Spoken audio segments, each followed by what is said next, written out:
ধর্মীয় ভাবগাম্ভীর্যের মধ্য দিয়ে এশিয়ার বিভিন্ন দেশে উদযাপিত হচ্ছে পবিত্র ঈদ উল আজহা। সোমবার বাংলাদেশ সহ এশিয়ার বিভিন্ন দেশে নামাজ আদায় করেছেন লাখ লাখ মুসল্লি। ভারতের রাজধানী দিল্লির বিখ্যাত জামে মসজিদে হাজার হাজার মুসল্লি ঈদ জামাতে অংশ নেন। নামাজ শেষে কোলাকুলি করে ঈদ উল আজহার শুভেচ্ছা দেন একে অপরকে। পশ্চিমবঙ্গের কলকাতার ঐতিহ্যবাহী রেড রোডে ঈদের নামাজ আদায় করেন মুসল্লিরা। নামাজ শেষে তারা একে অপরের সঙ্গে ঈদের শুভেচ্ছা বিনিময় করেন।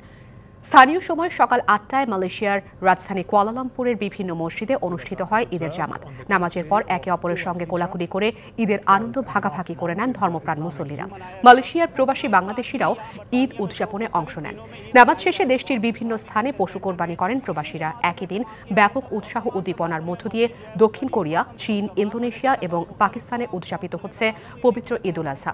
ইন্দোনেশিয়ার রাজধানী জাকার্তায় অনুষ্ঠিত ঈদের জামাতে গাজা ফিলিস্তিনিদের জন্য দোয়া এবং মোনাজাত করেন মুসল্লিরা। নগদের কাছে সব গ্রাহকই প্রিয়, তাই তো সারা দেশে ক্যাশ আউট চার্জ সবচেয়ে কম।